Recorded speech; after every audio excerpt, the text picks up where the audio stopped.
My name is Devon Nielsen. I use he, him, his pronouns, and I'm the SGA president. My name is Ariel Mota Alves.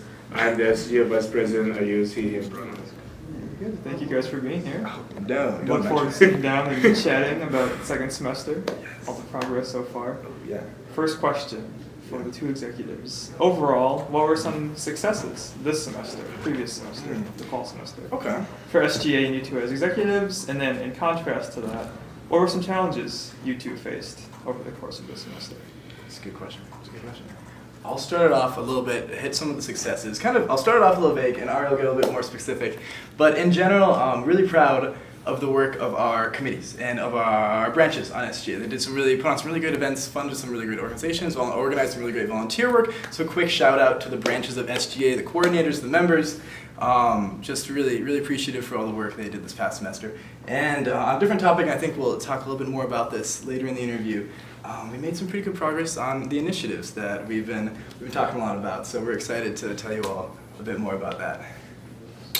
On the other hand, as the vice president, I am the chair of Senate, and I would say that in the past semester, and also including the interim, we've been able to pass more impactful resolutions, such as ways in which the college should handle hate crime or creating new Senate initiatives. And also one of the things I really like about last semester is that there are student organizations who also work and spearhead a resolution in Senate, such as divestment, and also a group from environmental studies class who did the trailers pilot project in the CAF. They were able to present. They were able to come to Senate and present their result as well. So it is a mix of the students and also the things that we, as a Senate body, do on campus. Sure. Of course, there was also some challenges. Yeah, a very good transition. Yeah. Let's see. One of the things that I learned coming to SGA is that most of the times the community, as in the administration and the students, everyone has, at the end of the day, the same goal, but the approach that it takes to reach that goal can be very different. And then here is where Devon and I serve as middle people to reconcile that. Let's see. Yeah, looking at other challenges. I don't know. There was a bit of a learning curve for the two of us, and we definitely knew that coming into the job, coming into this opportunity, because we were kind of we were outsiders to a certain extent, and that I think that was part of also our excitement too, because we kind of were bringing a bit of a fresh perspective in our opinion, and it allowed us to question things and I think it gave us more control over our ability to make changes within SGA, and I think that that's very exciting.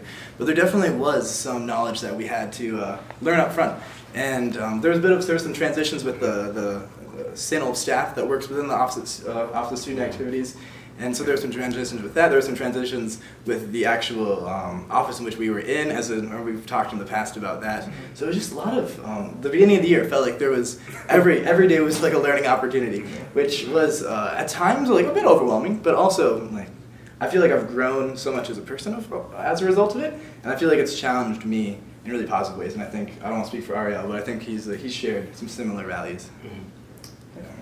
Great. You guys mentioned in one of your successes earlier in your guys' answer there that one of the big successes was the initiatives that you guys put into place. Yes. I'm sure there was also many challenges with that, trying to get those initiatives put in place. So looking at each of the initiatives introduced, sort of what is the progress on each of them? A great question. So they were introduced at the beginning of the semester, and now halfway through the year, I'm sure there's some movement going on in each of them. So where are they sitting? Yeah, no, it's great. It's a great question. I'll start with one of the items that we were particularly passionate when we came to this. As we worked with a couple different entities on campus in order to increase the number of medical exceptions that students are able to have with the alcohol policy. We worked with the SOAN department on that one with some researchers, and then we worked with a variety of deans and just other campus figures, and that was a big moment for us. That was right at the beginning of the year. So we got the change in the policy where now students can have more than one medical exception on campus. But one of the areas in which we're still looking to grow that is that just the word hasn't necessarily gotten out to students about that. And we're in communication with a lot of different people on campus about how we can be more intentional about that. Does that look like working with residence life? How do we utilize our marketing programs for that? So that's one area in which we were able to make a change and we're excited about, but there's still more work to be done. And I think Ariel's about to talk about his baby, the textbook bank and the textbook reserve program, and I'm excited to hear what he has to say about this one. Yeah, so I guess the difficult part of establishing the textbook project has already passed. So we, in the beginning, we had to gather everybody from campus, like student representative, people from the library, people from representative from bookstore, and faculty to sit together to find out what can we do to make textbooks more accessible, especially to students who cannot afford textbooks, to purchase textbooks. And we conducted a survey and we found that majority of St. Olaf students do not buy textbooks or have a difficult time purchasing textbook, and we think that is an issue. So one of the big picture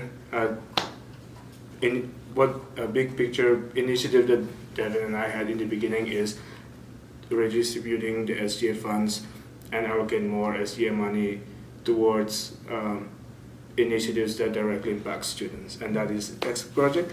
But in the beginning we thought that this was going to, we were going to officially start in the second semester, but there are a lot of logistical complexities that are involved in the process, but I am excited to work with people in SGA and Devon and our team to establish the first community, the pioneer community that is going to work so that in the fall semester of 2020 we are going to be able to have books purchased and put in the library's reserve. The idea is to just expand Rolvax Library's reserve, and we're hoping in 5 years there will be lots of books, and students are able to have access to any kind of textbooks that cost more than $50.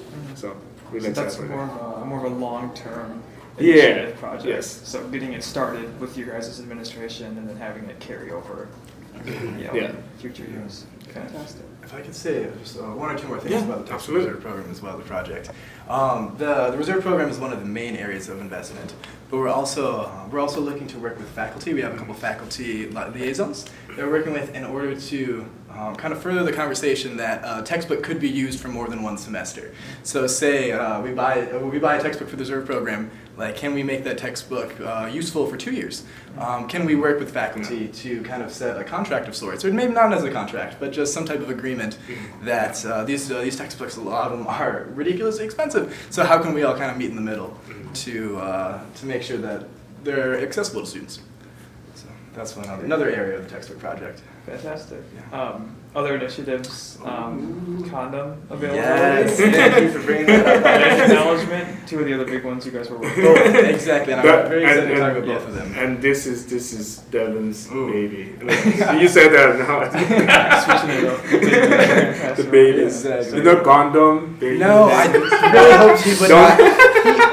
He made this joke earlier. And I was like, he's not going to make it in the mess interview, is he? And he made the joke. Condom is Devon's baby. Did you see that? Did you hear him do that? I think you really did that on this? Okay.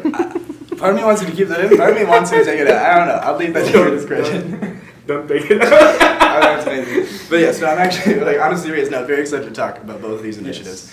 Starting with the condom initiative. Our plan is to have a pilot program in 3 dorms on campus. We'll be starting it up this semester.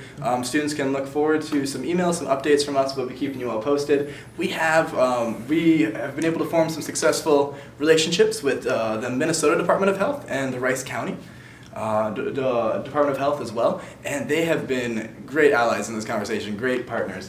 and they provided us, honestly, like we were applied to a couple different programs that they've put in place, and we have thousands of condoms.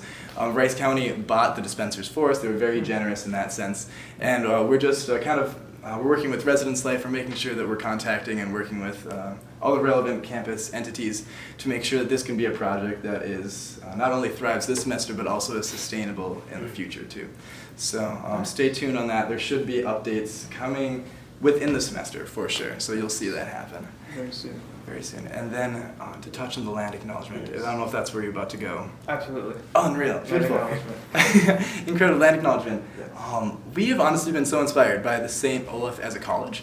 There's been a lot of work within the college administration and within just college faculty and staff for pushing the land acknowledgement forward. It's a larger conversation that's been going on for a while, for a minute now. And we've both been so impressed by the conversations we've had with St. Olaf figures.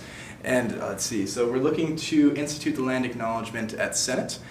There's a statement being prepared that's been worked upon by a coalition involving different campus entities, the Historical Society in Northfield, representatives from Carleton, representatives from different indigenous communities as well. But we have this statement and we'll bring it to Senate, and then we have the permission from everyone within this coalition to kind of adapt it and create kind of a sense of ownership of how we want to recognize the people whose land was stolen for this campus that we live on. So we're going to bring that to Senate. We'll bring it to SGA exec. We're going to open it up to any campus organizations that want it. And we're in communication with the college on different ways in which it can be implemented in larger scale events that the campus holds, also on the website in various areas. And it's a conversation that's ongoing. And also, we've been really inspired by the college's commitment to make it more than just a statement and to actually be intentional about how the college increases its accessibility to indigenous communities and make sure that we can decrease the barriers that exist for indigenous individuals if they want to attend St. Olaf, and how can St. Olaf as an institution be better? So that's been something that we've been very inspired through our conversations with St. Olaf, and we're excited to move forward with that. Great. Sounds like some good progress is being made. Thank you. Thank on you. all the initiatives. Fantastic. So looking from the initiatives, which are more sort of you guys' babies, you guys' projects, Yes. to the functioning of Senate. Mhm. So obviously something that's going to stick around in the future, something where all the branches are present at, and students can come participate in as well. Do you guys envision any changes in how Senate functions going forward? Senate is Ariel's domain as vice president, and I participate, but this is Ariel. That's Ariel. And feel free to jump in as well.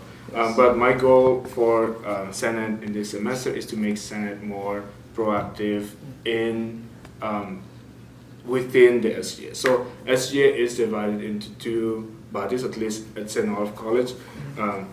We have the executive branch and the legislative branch, and just like any other government, Senate is supposed to be the checks and balance to the SGA as a whole. So one of the ideas that I have for this semester is to introduce the audit subcommittee. So the audit subcommittee serves as this body in Senate that investigate and monitor the use of SGA funds by the SGA bodies, namely SGA SGA branches, the bodies that receive funds from SGA, as well as student organizations that receive funds from SOC. The reason being that when at least the way I see it is that when I came to my position, I realized that there isn't an oversight committee to look at how SGA funds are being spent. And there can be times, and we live in a very trusting community, and this is one of the things that I really appreciate about this institution. But there can be times where financial negligence of the student funds are being committed. So we want to make sure that there is, when that happens, there is a body in Senate that can hold everyone that receives SGA money accountable, because SGA money also partly comes from student tuition. And then we also, as we this year, we are entering into a new a period called sunset provision. So the SGA Constitution and SGA bylaws dictate that every 3 years we try to revamp the structure of SGA through the governing documents, namely Constitution, bylaws, and policy manual.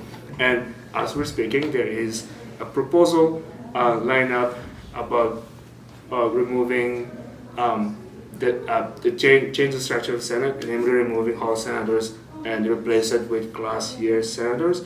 The reason being that class year senators can be more representative of all four class years. Meanwhile, with the Hall senator system, we have more representative from first year students and sophomore students, while the seniors, we do not have a lot of representative from upper class students. So this idea to make Senate a more representative of the student body as well. So these are two things that we are working for this semester. Fantastic. And into the future as well. Yes, exactly. Yes, going forward. Anything to add? No, thank you for giving me the opportunity. Yeah, I think Ariel offered a great summary Nice. of Senate, and I'm just it's just an honor to participate in Senate. I'm going to chair Mota Alves. That's what it is for me. Fantastic. Yeah. Okay. So looking forward, those are the two branches, executive and legislative. A little overview about what to look forward to into the future, in terms of events, event programming, things like that that go on within SGA. Yes. Are there any big events coming up within SGA around campus? If so, what should students look forward to with these events? Ooh, yes. There are many Yes, events. many events. We'll dive a little bit deeper, but the one that we have to hype up, and that we are going to be hyping up, is elections. Elections are coming up. We actually planned that. We planned a big moment of big announcement. I look very under wrong when I say that, but I'm really excited. There are two types of election. There is United States presidential election, but there is also SGA elections where students will be able to choose their next president, vice president, the branch coordinators such as PAC, SAC, ADC, VN, MSC, MEC, and also for students who are interested in the legislative side of SGA, namely senators. So the election registration will open February 25th, and then the campaign will begin March 11th, and then the election will be on March 18th. So really excited and looking forward to it. And it's coming up. It's coming fast. It is. The applications will be open for 2 weeks, is what that looks like. And then 1 week of campaigning. That's the one. Yeah. Yeah, so elections are big. And then regarding other events, let's see, as far as there's just general SGA events that have occurred in the past, but are staples that we love, that we look forward to, just to name a few, like we're looking at Presball is happening in the spring, and that's put on largely by SAC, SAC. We're also looking forward to the MEC spring concert, as well as the PAC fall, spring speaker. So there's some big events coming in those areas, so you can look forward to that. Ultimately, also, the year will culminate with Springfest, which is which is a really, really beautiful event, actually. It's like a culmination of every SGA branch put something into the events, and it usually happens on the quad outside. Bonap brings dinner outside, usually a lot of inflatables, sometimes food trucks. There's a lot of food, so there was always love the food truck. Love the food trucks. The Springfest T-shirts last year were amazing. I still wear mine. It's my gem shirt. I love it. I wear it. It's also my daily shirt too. I'll wear it anytime. Yep. So Springfest is going to be in May, and there's already conversations coming. We're already getting together as a full group to discuss what that's going to look like. So we're excited about Springfest as well. Fantastic. Yeah. Lots of exciting events coming. Yeah, good team. Yeah. Finally, big sort of overarching question here. Final one. Yes. What are your biggest goals for this semester? Maybe goals we haven't talked about yet in this interview, or ones that you want to retouch on. And then, furthermore, alongside that, What do you hope is sort of the lasting impact of your guys' administration Wow. for St. Olaf College? Wow. It's an emotional question, Jake. It's an emotional question. Yes. That's a beautiful one. Should I go first? Yeah. All right. Perfect. Wow. A couple things. One of the big, it's a small thing, but it's kind of illustrative of a larger theme that we're trying to put forth through our administration, as you said. Yes. We're looking to implement an office hour, because we're required to have 5 office hours. Yep. Also, we have updated office hours. They'll be in an email that is sent to the student body, so it's in our email signatures. Yep. Also, if you see us around, please feel free to ask us, or just talk to us when you see us, so you don't even need to come to our office. But we're going to have 1 office hour per week in the cage, usually by the staircase up to the cafeteria. As far as just one of our big themes that we talked about in the fall is just the accessibility of SGA and being able to put a face through our positions. And obviously SGA is a very multifaceted organization, and there's so many people who do incredible work in SGA. But that's one of the things that we both hold as one of our responsibilities, to increase the accessibility and to make sure that students, if they have a question just regarding any aspect of student government or student life, that they can see us on campus and they can feel comfortable speaking to us just wherever we are. So we're hoping to kind of make that process easier by kind of putting ourselves in the cage for an hour doing it. It's going to be during community time on Thursdays, 11 to 12. We're going to start doing that. So that's kind of like one of the big small changes we're looking, kind of with our larger idea of accessibility. But as far as just the lasting impact, yes. This is my anecdote. I'm going to share an anecdote, and it's about my New Hampshire program that I participated in intro. And Ariel's been roasting me because apparently I've been talking about it a lot, just my program in general. But I had some good conversations with my fellow classmates on the interim program, and a lot of them were asking me about SGA and my SGA experience. And I was telling about some of the changes, some of the initiatives that we were working on, and there was one student specifically that I was talking to, and he was saying that he wants to get involved after our conversations because he realized that SGA, at least from my conversation, I had convinced him to a certain extent that SGA could impact change on campus, and I told him about the medical exception. I told him about the textbook reserve program. I told him about land acknowledgement and the condom initiative and some of the initiatives that we spoke of. And that was honestly such an inspiring moment for me. And in that moment I was like, wow, this is really what I hope to accomplish, among many other things, of course. But this idea of student government being a resource for students. And I think Ariel and I have really tried to tackle that by kind of putting SGA, labeling SGA, branding SGA, as something that is accessible to students. And that kind of ties in with office hours, that kind of ties in with our general theme, that kind of ties into everything that we've hoped to kind of accomplish this year. Yeah. So that's my lasting impact that I'm hoping for. Honestly, that is very moving, and I feel I share that. Thank you so much for sharing that, Devon. Wow.